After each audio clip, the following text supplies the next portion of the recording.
Your son prefers me, Patricia declared, setting down her wine glass with a self-satisfied smirk. He always has, ever since he was little. I'm his mother, after all. The words hung in the air like poison at our weekly family dinner, but I kept my expression neutral as I cut into my chicken. My name is Sophia, and at 35, I'd spent the last decade navigating the treacherous waters of my relationship with my mother-in-law, Patricia Martinez. She'd made it her mission to remind me at every opportunity that I was an outsider in her perfect family dynamic with her son, Michael.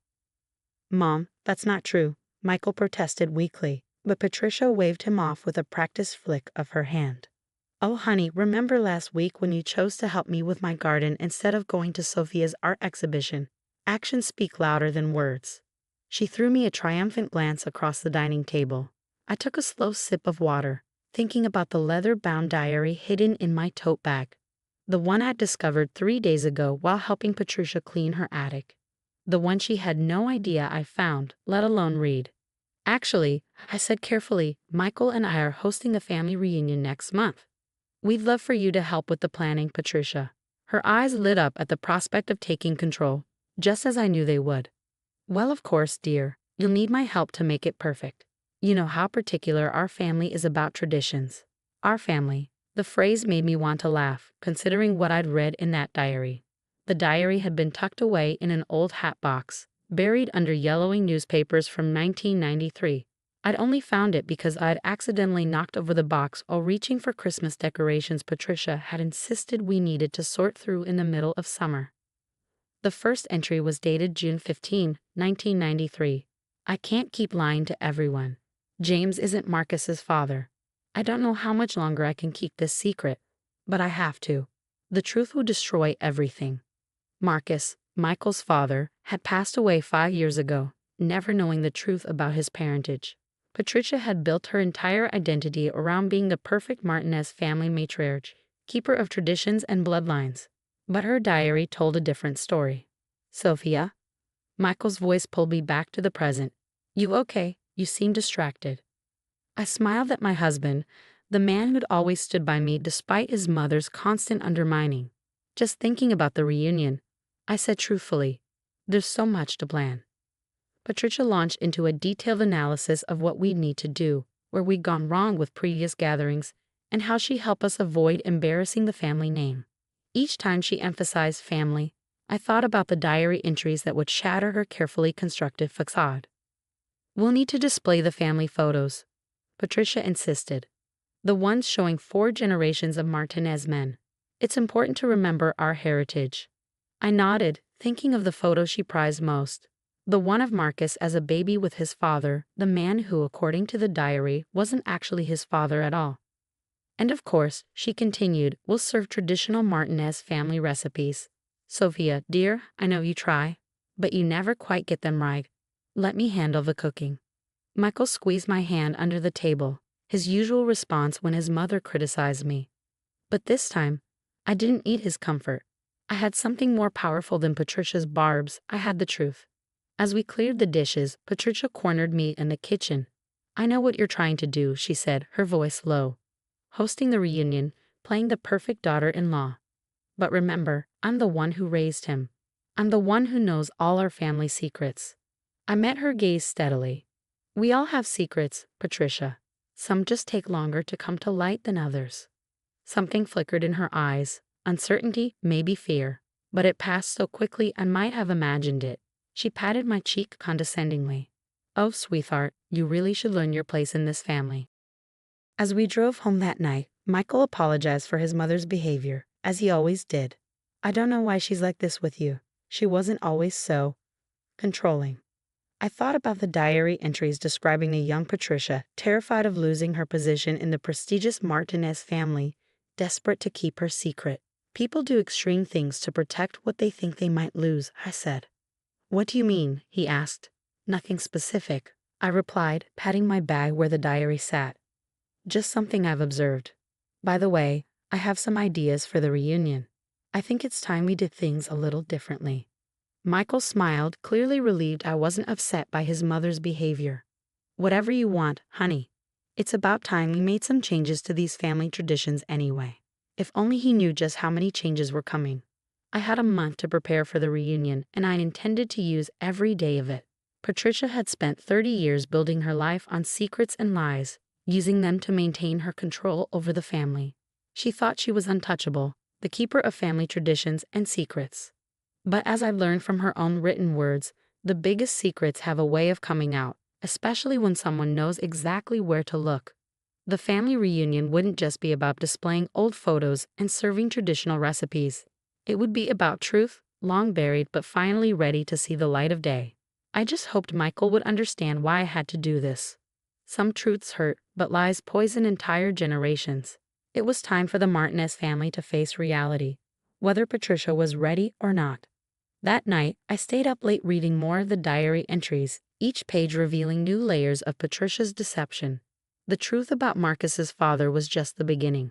There were other secrets, other lies, all carefully maintained to preserve her image as the perfect Martinez matriarch.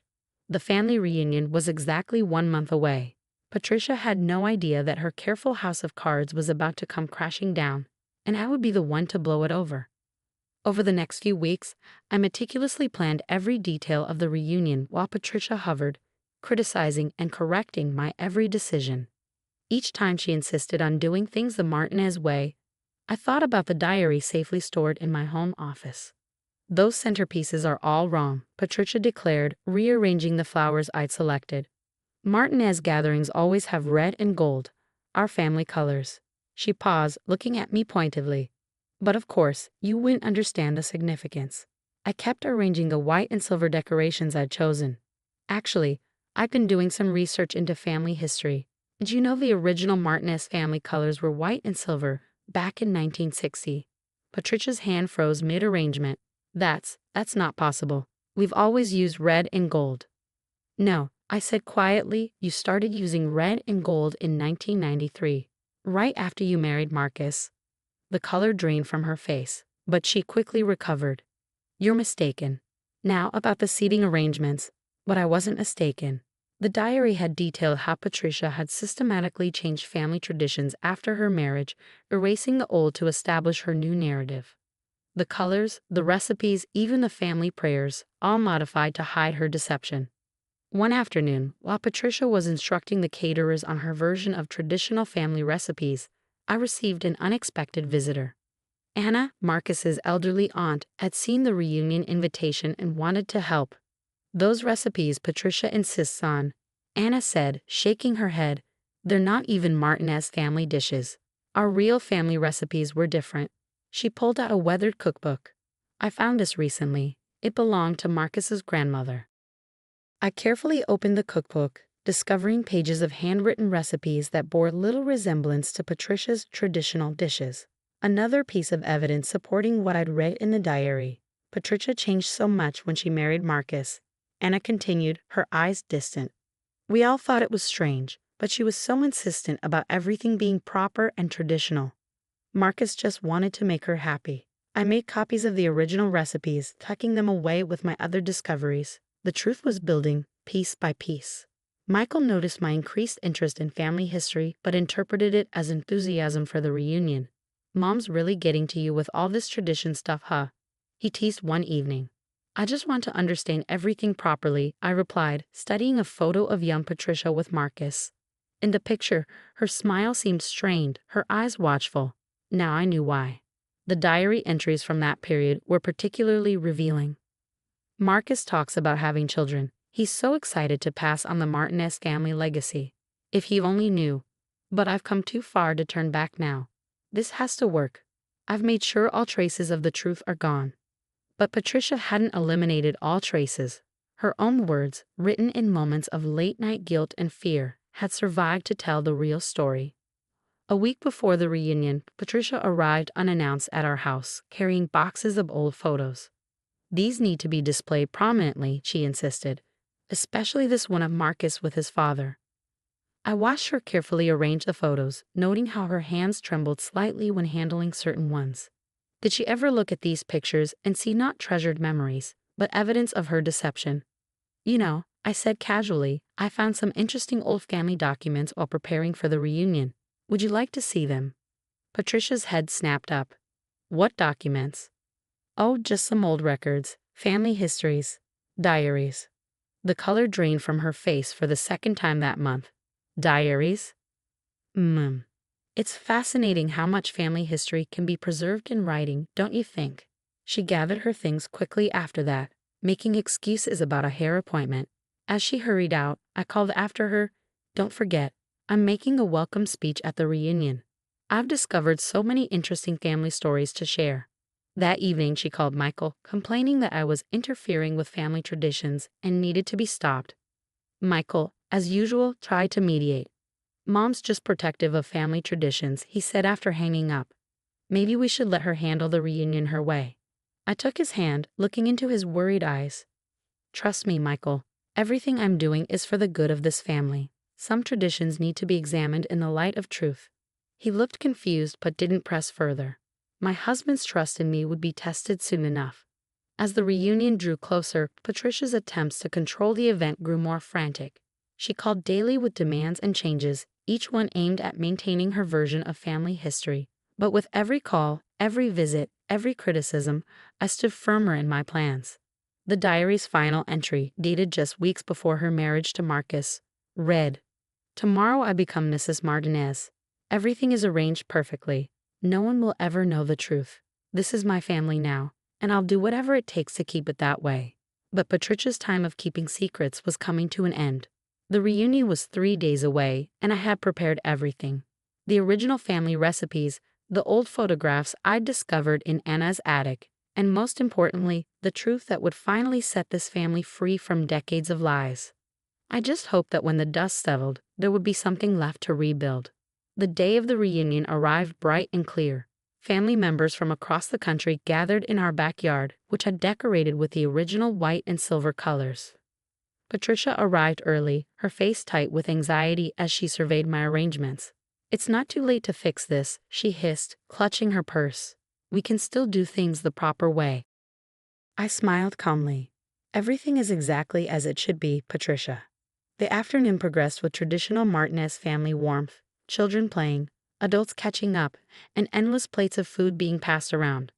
I prepared both Patricia's versions of the family recipes and the original ones from Anna's cookbook, labeling them New Tradition and Classic Tradition. When I noticed several elderly relatives tearing up over the classic dishes, saying they tasted just like their mother's cooking, Patricia's face went pale. Finally, it was time for my welcome speech. As I stood up, holding the leather-bound diary, Patricia's eyes fixed on it with recognition and horror. "Family means everything to us Martinezes," I began, watching Patricia grip her wine glass tightly.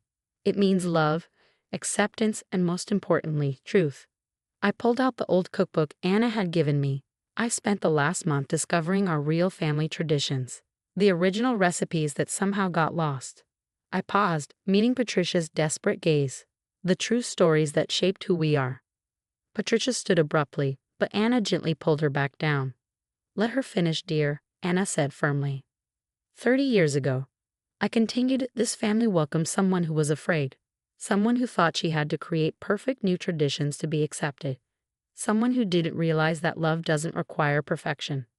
Understanding began to dawn on several faces, including Michael's. Patricia sat frozen, tears streaming down her face. "Patricia," I said softly, "you didn't need to change everything about yourself or this family to belong. You didn't need to hide the truth about Marcus's father or create new traditions to cover old pain. You were enough, just as you were." The gathered family members exchanged shocked looks, but I noticed something surprising, not anger, but compassion, especially from the older generation. "I found your diary," I explained gently, "but I'm not here to expose or hurt you. I'm here to say that it's time to let go of the lies. Time to be free." Patricia buried her face in her hands, shoulders shaking. Michael moved to comfort his mother, but Anna beat him to it. "Oh, Patricia," Anna sighed, embracing her. "We've known for years. Marcus knew too at the end. He loved you anyway." Patricia's head snapped up. "He knew." Anna nodded. "He said love makes its own family, blood or not. He chose you, chose to be your son's father. That's what really matters."